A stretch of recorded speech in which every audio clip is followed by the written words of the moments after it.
is Saurabh, and you're listening to my favorite talk show, The Weekly Show with Aditya.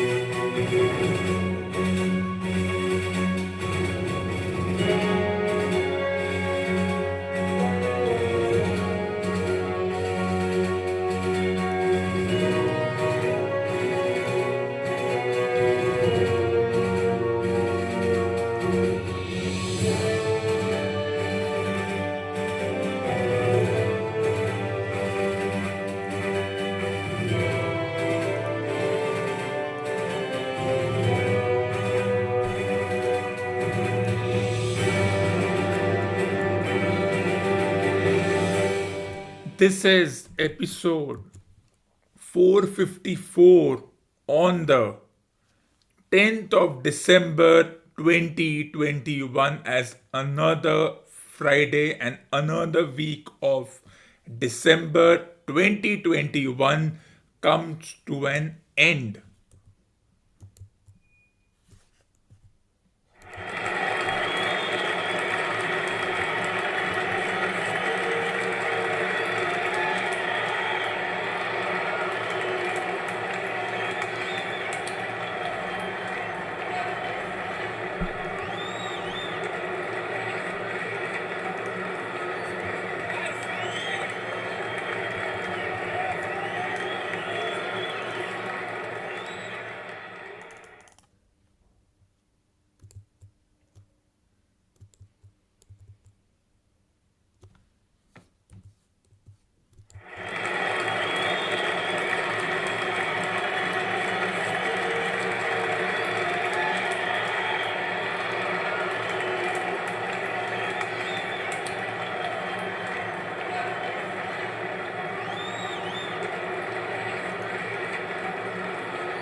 So, who did win the Junior World Cup?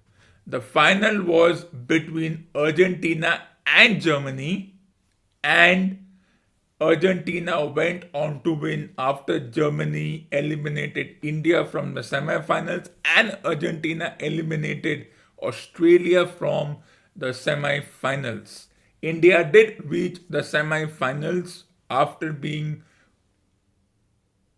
called the defending champions of the previous tournament. Yes, there were flaws, there were faults in the defense, in the quarterbacks, in the running, as to how the forwards and the midfielders and the defenders had their plans there. But that's the nature of a junior or a under 19 kind of a World Cup, or in this case, an under 21 World Cup, because it's it's a strange thing. Why do such junior World Cups happen, that is under 17, under 19, under 21, or junior overall? Why do we have minor leagues, junior leagues? That's something that baffles me, because we do not take it seriously in the definition of taking such tournaments seriously, and yet these tournaments are seen as the microscope into the future, as to this group of players would replace the current group. So the current group of players in the Indian hockey team are not exactly old. I mean, the oldest player is Srijesh at 35, and he's getting a break from the Hockey Champions Trophy as they want to look at fresher wicket keepers. Of course, someone who's been part of the team for 16 years, who came as a rookie and is now in the purview of a legend. It can often be strange not to see certain players in the tournament, but that's interesting. That's an interesting discussion simply because if Srijesh is not playing, there will be a lot of debate over why is he not playing. He should have been there. Why is he not there? On the other hand, another group will say, okay, he's not there. That's the way it is. And now we have a young group of wicket keepers, but can they handle the pressure? Well, that's why you have the Junior World Cups and the Sultan of Johor Cup and all those tournaments. As I said, in hockey, unlike cricket where you have three formats and you're supposed to have a different mindset to all three, well, I disagree, but that's an accepted norm. In hockey, it doesn't matter whether you play a pro hockey league or Olympic tournament or a Junior World Cup or a Senior World Cup or a Champions Trophy or any tournament, because the goal of the forwards, the midfielders is the same. The coach will be unhappy if the goal is missed. Penalty corners are penalty corners. There are no rules that, like in cricket, free hits do not lead to no balls, do not lead to free hits, or you can have more than two bouncers. There are no fielding restrictions. There are no over restriction. But two good teams, Argentina, who's already done well in the field of football, along with Germany. How many teams do you see which are good in two sports? Well, Australia is doing well in cricket and hockey, though Australia did not come for this tournament, and it's a very interesting situation. But let's move on. Remember the date. Hockey's oldest rivalry is coming back after a long, long time. Oldest and greatest rivalry is coming back. A rivalry which will even make tournaments such as the Ashes fall flat on its face, and that's the nature of such tournaments. So remember the date. What is the date? You all must be curious. What date am I talking about? What rivalry am I talking about? Well, keep guessing.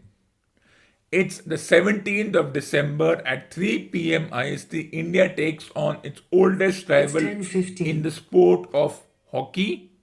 Which is that rival? I will let my listeners take a guess. But you're watching the match on 17th of December at 3 p.m. IST is subject to whether the broadcasters are interested in broadcasting this match or telecasting this match, because up till now there has been build-up of the Major Soccer League of India and the India-Australia series, which is being promoted left, right and center. Even the English football league is football league is being promoted left, right and center.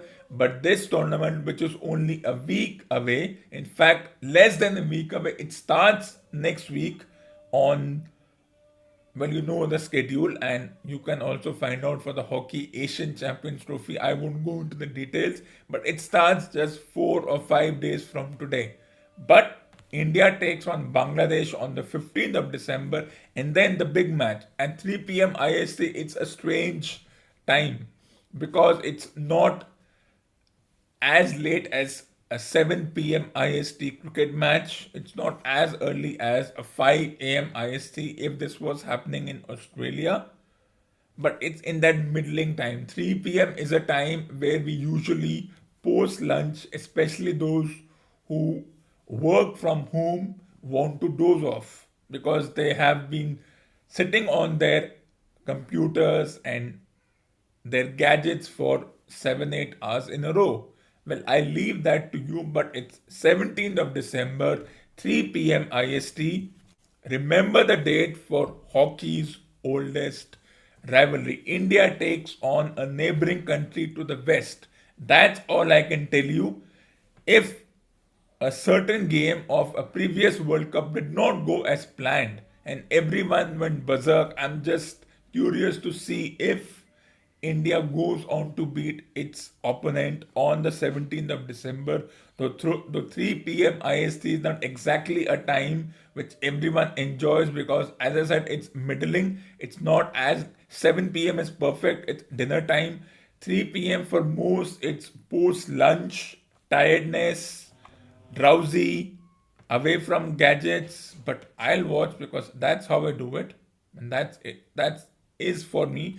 If the broadcaster decide that it's commercially viable to make sure that this tournament comes across, and of course, if the international body who is organizing this tournament has made a deal with the the broadcasting company. No idea. There is no information on websites. There is no conversation around it on the print media, electronic media, and pseudo media. Well, I have no interest in what happens as far as the pseudo media is concerned.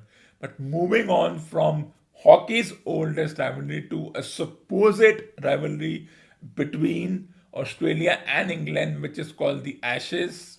It's a very strange story. Why is it called the Ashes? But it's basically the colonial versus the colonized story. So this is what happened so far on day one. As expected, England were bowled out for 147 with a new captain taking over as far as Australia is concerned, in Patrick Cummins, which I talked about last time, and England had no answers. The batting, when you lose a wicket of the first ball in the most unusual manner, in the most dramatic manner, then this is exactly what happens. And not the first time they have been bowled out. And then Australia, riding on some luck and some unavailable no ball technology and other things, after day one was washed out due to rain and bad weather and bad light and everything, it still didn't make a difference because Australia on day two ended at 7 for 343, and this morning they were bowled out for 425, thus getting a lead of 278. But England in response are 107 for 2, and this is what interests me. Why do teams, especially in a 5-day game where you get a second chance, one of the few sports where you will get a second chance? So in hockey you get 4 quarters, in football you get 2 halves, but this is completely starting from scratch. 4 chances overall, 2 for each team. So it's possible that Australia may not have to bat again because it's almost like a follow-on situation where England have to cross the 280 mark and then score something. You have Malan and Root, two experienced batters over there. And England at lunch, at tea on day 3 in Australia with bad light and rain and what not expected to play a role, will want to make sure that the next 2.5 hours after this, till 1 p.m. IST and 5:30 p.m. local time, they would want to make sure that Malan and Root make through and go through unscathed, as is usually the plan. And it's not for the first time that a team is behind in the game and suddenly they wake up in the second innings and something special happens. It's not for the first time that this is happening, and it won't be the last time that this is happening. It will continue to happen as long as this sport is being played, and we know this sport will be played. So it's nothing novel, nothing special about it, but that's the way things are. And there's nothing one can do about it. But that is what it baffles me. Suddenly in the second innings, it's a flat pitch. That's the conversation of the so-called commentators. Flat pitch, ball not swinging, and bit of luck for Australia on day one with overcast conditions and ball swinging and not coming with too much of practice and all the hype surrounding their all-rounder who should be in the team, should not be in the team. Broad and Anderson left out, and Ollie Robinson and Mark Wood given a chance. Let me tell you, if Broad and Anderson were there, would Australia not get a lead of 280? One doesn't know. Would it affect? Would they not make 150 all out, 147 all out in the first innings? Unknown. And then there comes the question. Here we are debating no Broad and no Anderson in the team. There's a debate. They are good bowlers. They have been doing this for the last 19 years and Broad the last 15 years. But then if Anderson and Broad had played and hypothetically they had broken down with injuries when you are 39, you have played long enough to have enough injuries so that you can not bowl enough. That's a possibility. Then one would have said, why are they playing? Are they not fit? Did the team management draft them in too quickly? And when they have not drafted them in too quickly, people are questioning why are they not playing? Well, the bowlers who were playing in place of them, Mark Wood at 30 and Ollie Robinson at 28, they are good bowlers.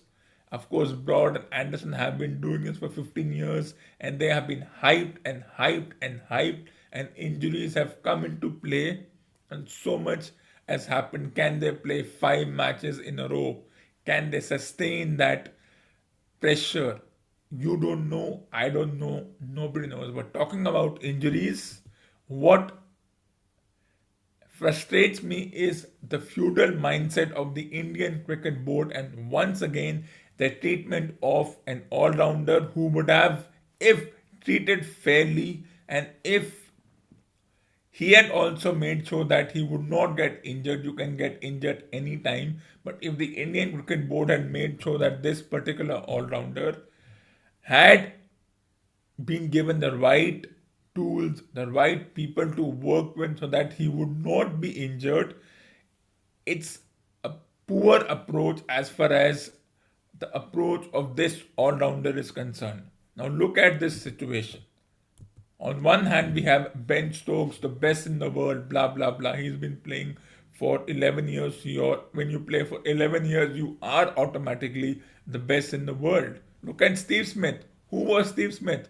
A number 8 tail ender, and now you cannot have a team without him. He is the vice captain again after the 2018 pseudo scandal and so many things going in favor of him, against him, his technique being questioned even after 11 years, and that's the way things are. But we'll talk about that later. Stokes has been playing for 11 years, so yes, by default, he's a legend. And of course, when you talk about all-rounders in England, you had Ian Botham in the 80s. Then you had Andrew Flintoff from 98 to 2009. 4 years later, what happens? You have Ben Stokes. Is there someone after Ben Stokes is done who can take over? Yes, there's Sam Curran. So there's always a good transition. For India, there's never been a good transition because after Kapil Dev retired, 10 years later, we had once again Irfan Pathan, but we did not give him that kind of respect. He played a lot of matches, but he was discarded, injuries or whatever, miscommunication between the team, management, the coaches, this, that. And then Kevin Pandya, at the age of 22 and a half, 2016, he should have been seen as the guy. We would have told him, okay, we want you to be an all-rounder in 50 overs in 5 days. So you play less of 20 overs and concentrate on 5 days and 50 overs. It would have been perfect. Of course, I think Hardik Pandya not playing is not the result of his injuries or miscommunication, but is a result of external fascist mindset of the Indian electronic print and pseudo media who don't want him there, who question his injury management. Well, the media is to blame as much as is the communication between the player and the team and the coaching staff and the physios at the National Academy, at the Performance Center. Stokes is playing. He comes after a 150-day break. Whatever be the break, it's irrelevant. He has injuries, but he's playing.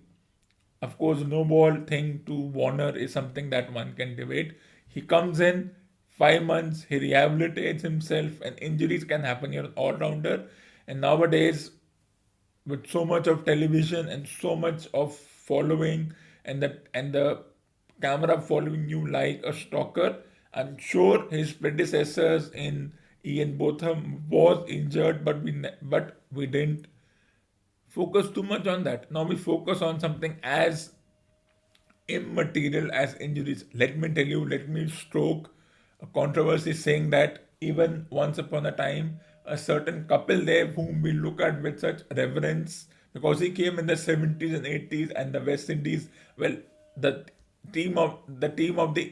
the West Indies of the 80s were a fluke team. They only won because the other team did not have the guts to beat them. So we praised that team. But I'm sure Kapil Dev must have been injured. He must have been out of the team. He must have had his miscommunication. But at that time, it didn't happen. Nobody bothered or nobody thought injuries was such an important thing or fitness was such an important thing.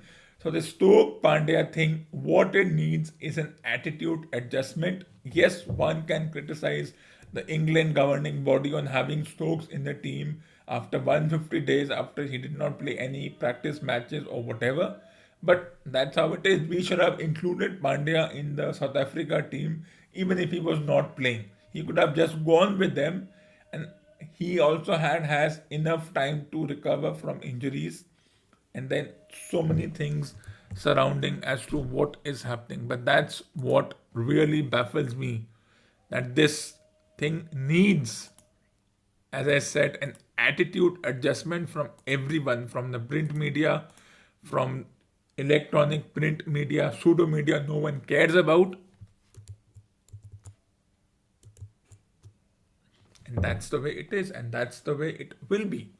So let's hope that this Stokes Pandya conundrum goes away after a while and everyone is nonetheless happy. So England are 2 for 107. I think Australia have also made an error by only bowling their four bowlers, that is Hazelwood, Cummins, Stark, and Lyon. They should give an opportunity to their all-rounder in Cameron Green, who took a wicket in the first innings, and their potential semi all-rounder in Marnus Labuschagne who It's can bowl. 10:30. So it would give some break to the four bowlers, I hope. Otherwise, you might see Stokes, Cummins, Stark, Hazelwood struggle in the next match. So I hope they have that kind of smartness that yes, okay, we are not getting the breakthrough. Malan and Root are having a partnership. Let me give the ball to, as Root and Malan come back into the ground, and let's hope they have some kind of a plan. Of course, Nathan Lyon is all everyone is talking about, searching for his 400th wicket and all the hype surrounding that.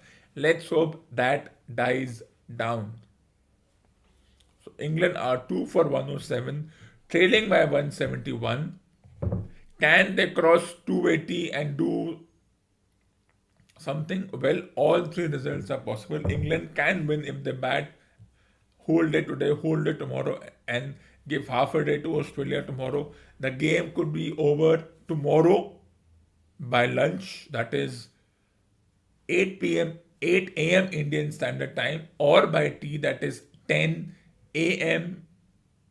Indian Standard Time, and 5 and 3 p.m.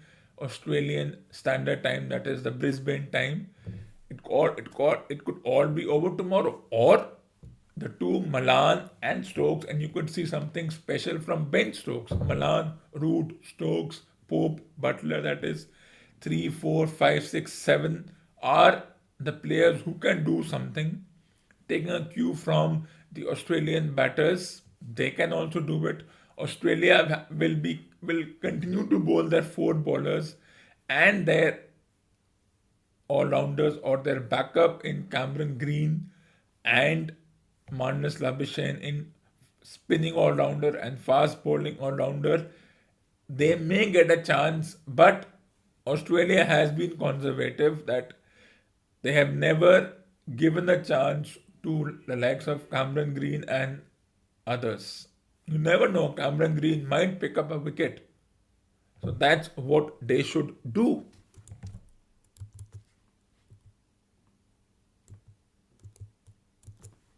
I think they should do that. So we'll have 1 over post T as Starks steams into Root, who defends. So good delivery, but now this partnership of 46 runs in over 100 balls, in over 15 overs, and the only plan is get a wicket. England's plan is they have around 35 overs remaining. That is 2.5 hours. That is till 1 p.m. Indian Standard Time. All they got to do is make another 100 runs in 30 overs. It's a possibility if Root and Malan and Stokes says, okay, I'm going to do something special. I don't know what, but maybe I am. Once again, a good delivery, but the ball kept high and no runs. Anything is possible. But why get out for 150 in your first innings, give a lead of over 200 in the second innings, in the first innings to the other team, and then you are trying to do a comeback? I have seen this so many times. We saw this in the India-England Ashes. India bowled out for 80. England getting a lead of 350. India trying to fight back. But they lose by innings and around 60 runs. That's what happened. Is this a possibility over here? It could be a possibility here also. The lead of 280 is good. Anything is possible as Starks steams into Root, who lets the ball go, and the score remains at 2 for 107. So 36.4 overs, just around 35 overs remaining. It's on. Well, fast we have seen over rates slow, and I'm sure at the end of the match, if the over rates are not good enough, Australia will be deducted in terms of over rate points, and they have gone through this against India when they were deducted over rates. But that's what baffles me. You are punished for not going with the over rate, but are you given points? Are you rewarded for complying with the over rate? That never happens. We are always punished for going overtime. But are we ever given? But if we complete on time or before time, it's like as if we haven't worked hard, we haven't taken our time. That's the irony of life. That's a human paradox. If I complete an assignment before time, the question asked will be, did you compromise on the quality? If I take more time, the question will be, did you procrastinate? And that is what baffles me. That's the human paradox. And that's what you will find in my book, The Human Paradox.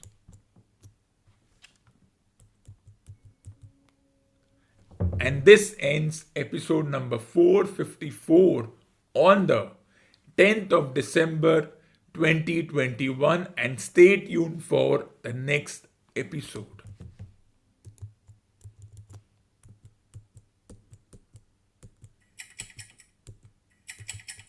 For more awesome content, tune in to the next episode of the weekly show with Ali.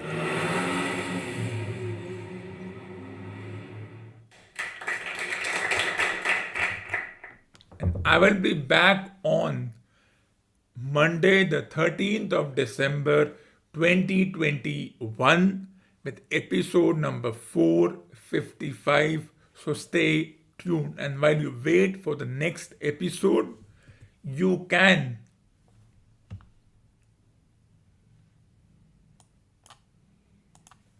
put these books in your must read books column.